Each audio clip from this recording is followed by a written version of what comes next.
നമസ്തേ. ഗുരുവായൂർ ഏകാദശി. കുറച്ചു പേരും മാത്രം വ്രതം നോക്കുന്ന ഒരു ചടങ്ങ്. അത് മാത്രമാണ് മറ്റുള്ളവർക്ക് ഈ ഒരു ദിവസത്തിൻ്റെ പ്രത്യേകത. ഗുരുവായൂർ ക്ഷേത്രത്തിൻ്റെ പ്രതിഷ്ഠാ ദിനമാണ് ഈ ദിവസം. പലരും വിചാരിക്കുന്നത് കുറച്ചു പേർക്ക് മാത്രം വ്രതം നോറ്റ് കുറച്ചു പേര് മാത്രം ആചരിക്കുന്ന, മറ്റാർക്കും ഇതിനകത്ത് യാതൊരു രീതിയിലുള്ള ബാധ്യതയും ഇല്ലാത്ത, അവരൊന്നും യാതൊരു രീതിയിലും ഇത് സ്പർശിക്കുക പോലും ചെയ്യാത്ത ഏതോ ഒരു കാര്യം, അതാണ് അവിടെ നടക്കുന്നത്. എന്തോ മതപരമായ കാര്യം. ഇതാണ് പൊതുവെ ഉള്ള ഒരു ധാരണ. ഇത് തന്നെയല്ലേ നിങ്ങളുടെയും ധാരണ അല്ലേ? പക്ഷെ ഇതിൻ്റെ പിന്നിൽ ലോകത്തെ അതിശയിപ്പിക്കുന്ന ഒരു സയൻസ് ഉണ്ട്. ഈ ദിവസം എന്തുകൊണ്ട് പ്രതിഷ്ഠ നടത്തി? അവിടുത്തെ പീഠം കൃഷ്ണാഞ്ജന എന്ന് പറയുന്ന പീഠമാണ്. എന്തുകൊണ്ടാണ് വൃശ്ചിക മാസത്തിലെ ഏകാദശിയിലെ ആ പ്രതിഷ്ഠ നടത്തിയത്? ഇതിനെക്കുറിച്ച് നിങ്ങൾക്ക് ആർക്കും അറിയാൻ ആഗ്രഹമുണ്ടാവില്ല, അല്ലെങ്കിൽ കേൾക്കാൻ സമയമുണ്ടാവില്ല എന്ന് എനിക്കറിയാം. എങ്കിലും വളരെ കുറച്ച് ഭാഗം മാത്രം ഞാനൊന്ന് പറയാം. എന്താണ് ഈ വൈഭവം? എന്താണ് ഈ ദിവസത്തിൻ്റെ പ്രത്യേകത? സൂര്യന് പ്രഭാവൃത്തം മാത്രമേ ഉള്ളൂ. എന്നാൽ ഭൂമിക്ക് 2 വൃത്തങ്ങളുണ്ട്. പ്രഭാവൃത്തവുമുണ്ട്, മേഘവൃത്തവുമുണ്ട്. ഒരു വൈറ്റ് എനർജിയുടെ വൃത്തവുമുണ്ട്, ഒരു ബ്ലാക്ക് എനർജിയുടെ വൃത്തവുമുണ്ട്. അത് തന്നെയാണ് ഭൂമിയിൽ ജനിച്ചിട്ടുള്ള നമ്മളുടെ ഹെഡിൻ്റെ ഒരു പ്രത്യേകത. ഹെഡിൻ്റെ ഒരു വശം എങ്ങനെയാണ്? ഡാർക്ക് എനർജിയാണ്. മുഖം പ്രഭാവൃത്തമാണ്. ബാക്കോ ഡാർക്ക് എനർജിയാണ്, മേഘാവൃത്തമാണ്. മേഘം എന്താണ്? ജലം ജലീകരിക്കപ്പെട്ടിരിക്കുന്ന അവസ്ഥയാണ്. അത് തന്നെയാണ് നമ്മുടെ ഹെയർ.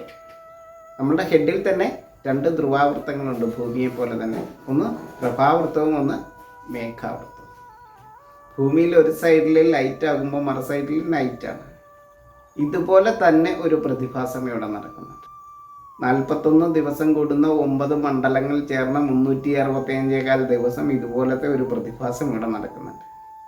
6 മാസം നമ്മുടെ ഈ പ്രദേശം മേഘവൃത്തത്തിലാണെങ്കിൽ 6 മാസം പ്രഭാവൃത്തത്തിലാണ് കഴിയുന്നത്. 6 മാസം നമ്മുടെ ധ്രുവപ്രദേശം മേഘവൃത്തത്തിലാണ് കഴിയുന്നതെങ്കിൽ അടുത്ത 6 മാസം പ്രഭാവൃത്തത്തിലാണ് കഴിയുന്നത്. വൈറ്റ് എനർജിയും ഡാർക്ക് എനർജിയും അവിടെയും മാറി വരും. ഇപ്പോൾ ഇടവപ്പാതി മുതൽ നമ്മൾ മേഘവൃത്തത്തിലാണ്, മഴയുടെ സ്വാധീനത്തിലാണ്. മേഘങ്ങൾ ആലയം തീർത്തിരിക്കുന്ന ആകാശത്ത് ഡാർക്ക് എനർജിയുടെ ആ കോട്ടിങ്ങിലാണ് പ്രപഞ്ചം പോകുന്നത്. മറു സൈഡിലോ പ്രഭാവൃത്തമാണ്, പ്രകാശമാണ്. അപ്പോൾ വൈറ്റ് എനർജിയും ഡാർക്ക് എനർജിയും അങ്ങനെ മാറിയാണ് വരുന്നത്. ഇടവപ്പാതിക്ക് തുടങ്ങിയ ആ മേഘവൃത്തം മായുന്നത് എപ്പോഴാണ്? 6 മാസം കഴിയുമ്പോഴാണ് പ്രഭാവൃത്തത്തിലേക്ക് പ്രപഞ്ചം വീണ്ടും വരുന്നത്. അതെപ്പോഴാണ്? ഇടവം, മിഥുനം, കർക്കിടകം, ചിങ്ങം, കന്നി, തുലാം, വൃശ്ചികം. വൃശ്ചിക മാസത്തിലാവുമ്പോഴത്തേക്കും ഇതിന് ചേഞ്ച് വരും. അപ്പോൾ നമ്മുടെ ഈ ധ്രുവപ്രദേശത്ത് ധ്രുവാവൃത്തം ചേഞ്ച് ആവും, പ്രഭാവൃത്തത്തിലേക്ക് മാറും. ഡാർക്ക് എനർജിയിൽ നിന്ന് വൈറ്റ് എനർജിയിലേക്ക് പ്രകൃതി ചേഞ്ച് ആകും. അപ്പോൾ എന്താ സംഭവിക്കുക? എങ്ങനെയാണ് ജീവൻ നിലനിൽക്കുന്നത്?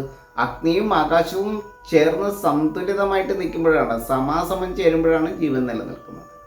ലൈറ്റും നൈറ്റും ഒരുപോലെ ചേർന്നിരിക്കുമ്പോഴാണ്, ഡേയും നൈറ്റും ഒരുപോലെ ഉള്ളത് കൊണ്ടാണ് 12 മണിക്കൂർ സൂര്യപ്രകാശവും സൂര്യൻ്റെ താപവും 12 മണിക്കൂർ ആകാശത്തിൻ്റെ ചൈത്യവും ഡാർക്ക് എനർജിയും ചേരുമ്പോൾ മാത്രമാണ് അവിടെ ജീവൻ സുരക്ഷിതമായിരിക്കുന്നത്. ഈ ധ്രുവ മധ്യത്തിൽ ഭൂമിയിൽ ജീവൻ വെണ്ണ പോലെ അടിയുന്നത് ഉത്തര ധ്രുവത്തിനും ദക്ഷിണ ധ്രുവത്തിനും മധ്യയാണ്.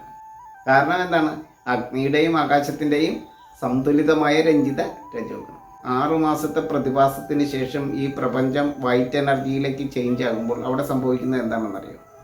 വൃശ്ചിക മാസത്തിലെ പൗർണമിക്ക് മുമ്പുള്ള ഏകാദശിയിൽ, അതായത് രാത്രിയുടെ 3 യാമങ്ങളെയും ടച്ച് ചെയ്യുന്ന ചന്ദ്രൻ്റെ പ്രഭാമണ്ഡലം ഉള്ള ആ ഏകാദശിയിലെ ജീവനെ ഹാനി സംഭവിക്കാനുള്ള സാധ്യത ഏറെയാണ്. വൈറ്റ് എനർജിക്ക് പ്രാധാന്യം കൂടും. ആകാശം മേഘങ്ങളില്ലാത്തത് കൊണ്ട് എന്താണ്? നക്ഷത്രങ്ങളാലും ചന്ദ്രനാലും പ്രകാശപൂർണമായിരിക്കും. പകലും പ്രഭയാണ്, രാത്രിയും എന്താണ്? പ്രഭയാണ്. അപ്പോൾ നൈറ്റിലും ലൈറ്റാണ്, ഡേയിലും ലൈറ്റാണ്. അങ്ങനെ വരുമ്പോൾ എന്താ സംഭവിക്കുക എന്നറിയോ? തമസിന് പ്രാധാന്യം കുറയും. അപ്പോൾ തമസിൻ്റെ പീഠമാണ് ഈ കൃഷ്ണാഞ്ജന എന്ന് പറയുന്നത്. എങ്ങനെയാണ് ആ തമസിൻ്റെ പീഠത്തെ ഈ ഗുരുവായൂരിൽ പ്രതിഷ്ഠിച്ചിരിക്കുന്നത്? വായുവിനെ, ജീവന് കാരണമായിരിക്കുന്ന പ്രാണന്റെ വായുവിനെ ഈ ഗുരുവിൽ, ഈ ശിവനിൽ, ഈ ഭൂമിയിൽ പ്രതിഷ്ഠിച്ചിരിക്കുന്നത് ആകാശത്തിൻ്റെ ഈ ഡാർക്ക് എനർജിയാണ്. ആരാണ് പ്രതിഷ്ഠിച്ചിരിക്കുന്നത്? വൈഷ്ണവ ശക്തിയാണ് പ്രതിഷ്ഠിച്ചിരിക്കുന്നത്. ഹരിദേശമാണിത്. വൈകുണ്ഠ ലോകത്തിന് മാത്രമാണ് ഈ വൈഭവത്തെ ചെയ്യുവാനുള്ള ശേഷിയുള്ളൂ. ഗ്രീൻ റെവല്യൂഷനെ കൊണ്ട് മാത്രമാണ് ഭൂമിയിലെ ഡാർക്ക് എനർജിയെ 24 hours സ്റ്റോർ ചെയ്ത് നിലനിർത്തുവാൻ അഗ്നിയുടെയും ആകാശത്തിൻ്റെയും രഞ്ജിത രജോഗുണത്തെ സ്റ്റോർ ചെയ്യാനുള്ള കപ്പാസിറ്റി ഉണ്ട്. അല്ലാതെ പറ്റുമോ? അഗ്നിയെ തടുത്ത് ആകാശത്തിൻ്റെ ഗുണത്തെയും ഡാർക്ക് എനർജിയെയും ഭൂമിയിൽ നിർത്തുന്നത് ആരാണ്? അഗ്നിയുടെ ഗുണത്തെ തടുത്ത് ആകാശത്തിൻ്റെ ഗുണത്തെയും ഭൂമിയിൽ ചേർത്ത് വയ്ക്കുന്നത് ആരാണ്? ഈ ഹരിതലോകമാണ്, ഈ ഹരിയാണ്. കരികിലെ എന്തിന് കാവലിരിക്കുന്നവരാണെന്നറിയോ? തമസിന് കാവലിരിക്കുകയാണ്. ആ കരികിലക്കടിയിൽ തമസാണ്. ആ തമസിന് കാവലിരിക്കുന്നവരാണ് കരികിലകൾ. അത്രയും പവർഫുൾ ആയിട്ടുള്ള ഒരു സയൻസാണ് ഈ ഹരിതലോകം ഭൂമിയിൽ ചെയ്യുന്നത്. തമോ ഗുണനിധിയായിരിക്കുന്ന ശിവനെ സംരക്ഷിക്കുന്നതിന് വേണ്ടിയിട്ട്, മണ്ണിൽ ജലത്തെ ചേർത്ത് വെക്കുന്നതിന് വേണ്ടിയിട്ടാണ് ഈ തമസിനെ ഏകുന്ന ഹരിതലോകം, ഹരിദേശം ഇവിടെ നിലനിൽക്കേണ്ടത്. ആ ഹരിക്ക് മാത്രമാണ്, ആ ഹരിതലോകത്തിന് മാത്രമാണ്, ഈ വൈകുണ്ഠ ലോകത്തിന് മാത്രമാണ്, ഈ വൈഷ്ണവ ശക്തിക്ക് മാത്രമാണ് ആകാശത്തിൻ്റെ പീഠത്തെ ഈ കൃഷ്ണാഞ്ജന എന്ന് പറയുന്ന ശിലയിൽ ഇവിടെ പ്രതിഷ്ഠിതമാക്കാൻ പറ്റുള്ളൂ.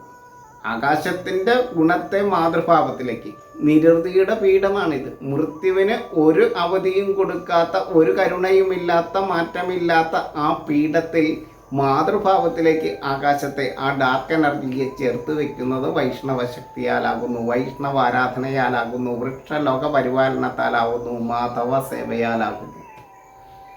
ആ മാധവ സേവയ്ക്ക് വേണ്ടിയിട്ട് മാത്രമാണ് നമ്മളുടെ ജീവിതം മാറ്റിവെക്കേണ്ടത്. ആ മാധവനിൽ നിന്നും മാത്രമാണ് മണ്ണ് മാധവമാകുകയുള്ളൂ, ജലം ജീവനമാകുകയുള്ളൂ, ജലം പാർവതി ജീവനമാകുകയുള്ളൂ, ജീവനെ പർവ്വതീകരിക്കുകയുള്ളൂ. അപ്പം എന്തുകൊണ്ടാണ് ഈ കൃഷ്ണാഞ്ജന എന്ന് പറയുന്ന ആ പീഠം ഈ ഹരിദേശമായിരിക്കുന്ന കേരളത്തിൽ, പശ്ചിമഘട്ടത്തിൻ്റെ പടിഞ്ഞാറ് ദേശം ഹരിദേശമാണ്. ഹരിതലോകത്തിന് പ്രാധാന്യമുള്ള ആ ഹരിദേശം, കിഴക്കോ പശ്ചിമഘട്ടത്തിൻ്റെ കിഴക്ക് ഭാരതഖണ്ഡമാണ്. ഇത് ഹരിദേശമാണ്. ഈ ഹരിദേശത്തിന് വൈഷ്ണവാരാധനയ്ക്ക്, വൈകുണ്ഠാരാധനയ്ക്ക് ഇത്രയും പ്രാധാന്യം നിലനിർത്തേണ്ടതിൻ്റെ ആവശ്യകത എന്ന് പറഞ്ഞാൽ മൃത്യുവിനെ അതിജീവിക്കുവാനായിട്ട് മറ്റൊരു മാർഗവും ഇവിടെയില്ല. ആ വൈഷ്ണവ ശക്തി ഒന്ന് മാത്രമാണ് ഈ ഗുരുവിൽ, ഈ ശിവനിൽ വായുവെ, പ്രാണവായുവെ ചേർത്ത് വയ്ക്കുന്ന, ആകാശത്തെ മാതൃഭാവത്തിലേക്ക് കൊണ്ടുവരുന്ന, ആ ആലയമാക്കുന്ന, ആകാശത്തെ ശരിക്കും ആലയമാക്കുന്ന, മാതൃഭാവത്തോട് ചേർത്ത് വയ്ക്കുന്ന, മൃത്യുവിനെ അതിജീവിക്കുന്ന വൈഭവം. അതുകൊണ്ടാണ് ആകാശത്തിൻ്റെ വൈഭവമാണ് നമ്മൾ ആനന്ദം എന്ന് പറയുന്നത്. അന്നമയ എന്ന് പറഞ്ഞാൽ അത് മണ്ണിൻ്റെ ഗുണമാണ്. പ്രാണമയ എന്ന് പറഞ്ഞാൽ ജലത്തിൻ്റെ ഗുണമാണ്. മനോമയ എന്ന് പറഞ്ഞാൽ വായുവിൻ്റെ ഗുണമാണ്. വിജ്ഞാനമയ എന്ന് പറഞ്ഞാൽ അഗ്നിയുടെ ഗുണമാണ്. ആനന്ദമയ എന്ന് പറഞ്ഞാലോ അത് ആകാശത്തിൻ്റെ ഗുണമാണ്. ആകാശത്തിൻ്റെ ഗുണമാണ്. ആ ആനന്ദമയമായിട്ടുള്ള അവസ്ഥയാണ് ഗുരുവായൂരിൽ നിന്ന് നമുക്ക് അനുഭവപ്പെടുന്നത്. എന്തുകൊണ്ടാണ് അങ്ങനെ സംഭവിക്കുന്നത്, ഈ പ്രപഞ്ചം ഇങ്ങനെ നിൽക്കുന്നത് എന്ന് ചോദിച്ചാൽ അത് വൈഷ്ണവാരാധന കൊണ്ട് മാത്രമാകുന്നു, വൃക്ഷലോക പരിപാലനം കൊണ്ട് മാത്രമാകുന്നു, 53 ദേവതാഭാവങ്ങളിലുള്ള വൃക്ഷങ്ങളുടെ പരിപാലനത്താൽ മാത്രമാകുന്നു ഈ വൈഷ്ണവ ശക്തി ഇവിടെ നിലനിൽക്കുന്നത്. ഈ വൈഷ്ണവ ശക്തിയുടെ ക്ഷയം സംഭവിച്ചാൽ, വന്യത നഷ്ടപ്പെട്ടാൽ, വനത്തിൻ്റെ വന്യത നഷ്ടപ്പെട്ടാൽ ഇവിടെ വന്യജീവികൾ അപ്രത്യക്ഷമാണ്. ഈ വൈഷ്ണവ ലോകത്തിൻ്റെ അസ്തിത്വത്തിൽ നിന്ന് മാത്രമാണ് ജന്തുലോകം ജീവിക്കുന്നത്, ജനിക്കുകയുള്ളൂ എന്ന വസ്തുത തിരിച്ചറിഞ്ഞാൽ. അപ്പോൾ നമ്മൾ അറിഞ്ഞിരിക്കേണ്ട ഒരു വസ്തുത, ഏറ്റവും ചെറിയ രീതിയിൽ ചുരുക്കിയാണ് ഞാനിത് പറയുന്നത്. എല്ലാവർക്കും കേട്ടാൽ പെട്ടെന്ന് ഗ്രഹിക്കാൻ പറ്റുന്നതായിരിക്കില്ല. ഇവനെന്താണ് ഈ പറയുന്നതെന്ന് ചിലപ്പോൾ ചോദിച്ചേക്കാം. പക്ഷെ ഏറ്റവും ചുരുക്കി ഞാൻ പറയുകയാണ്, ഈ വൃശ്ചിക മാസത്തിലെ ഏകാദശിക്ക് ഈ പ്രതിഷ്ഠ നടത്തിയതിൻ്റെ പിന്നിലെ സയൻസ് ഇതാണ്. ഇനി 2 ആഴ്ച കഴിയുമ്പോൾ അടുത്ത പക്ഷത്ത് ചന്ദ്രൻ വരുമ്പോൾ സ്വർഗവാതിൽ ഏകാദശിയാണ്. എന്താണ് ഇതിൻ്റെയൊക്കെ പിന്നിലുള്ള വൈഭവം എന്ന് തിരിച്ചറിയുവാനുള്ള ആ ശാസ്ത്രബോധമാണ് നമുക്കുണ്ടാവേണ്ടത്. ആ ശാസ്ത്രബോധം തന്നെയാണ് ഈ ദൈവവിശ്വാസം എന്ന് പറയുന്നത്. ദിവം എന്ന് പറഞ്ഞാൽ ദിവസമാണ്. ദിവസത്തിന് കാരണമായിരിക്കുന്ന 6 ശക്തിപീഠങ്ങളെയാണ് നമ്മൾ ദൈവം എന്ന് പറയുന്നത്. അതുതന്നെയാണ് ഷഡ്ഭാവങ്ങൾക്കും കാരണം. ഇപ്പോൾ ഗുരുവായൂരെന്ന് പറയുമ്പോൾ നമ്മൾ കുറച്ച് പേർക്ക് മാത്രം എന്തോ മതാചാരം നടത്തുന്ന ഒരിടമായിട്ട് പലരും ധരിക്കുന്നുണ്ട്. ആ ധാരണ തെറ്റാണ്. ഈ പ്രപഞ്ചത്തിൻ്റെ മഹാ അത്ഭുതമായിരിക്കുന്ന ശാസ്ത്ര രഹസ്യം, ഭഗവാൻ കൃഷ്ണനാൽ ചേർത്ത് വെച്ച ആ പീഠത്തിന് നമ്മളുടെ മരണത്തെ അതിജീവിപ്പിക്കുവാനുള്ള ശേഷിയുണ്ട് എന്ന് നമ്മൾ ഓരോരുത്തരും തിരിച്ചറിഞ്ഞാലും. എൻ്റെ ഈ പ്രഭാഷണങ്ങൾ നിങ്ങൾക്ക് ഇഷ്ടപ്പെടുന്നുണ്ടെങ്കിൽ തീർച്ചയായിട്ടും ഇത് നിങ്ങൾ ഷെയർ ചെയ്യണം, മാക്സിമം സപ്പോർട്ട് ചെയ്യണം. ശാസ്ത്രചിന്തയ്ക്കൊപ്പം നമുക്ക് സഞ്ചരിക്കാം. ശാസ്ത്രത്തിലാണ് ഈ ക്ഷേത്രങ്ങളെല്ലാം പ്രതിഷ്ഠിതമായിരിക്കുന്നത്. വിഗ്രഹങ്ങളും പ്രതിഷ്ഠിതമായിരിക്കുന്നത് എന്തിലാണ്? ശാസ്ത്രത്തിലാണ്, അന്ധവിശ്വാസത്തിലല്ല എന്ന് പറയുന്നത്.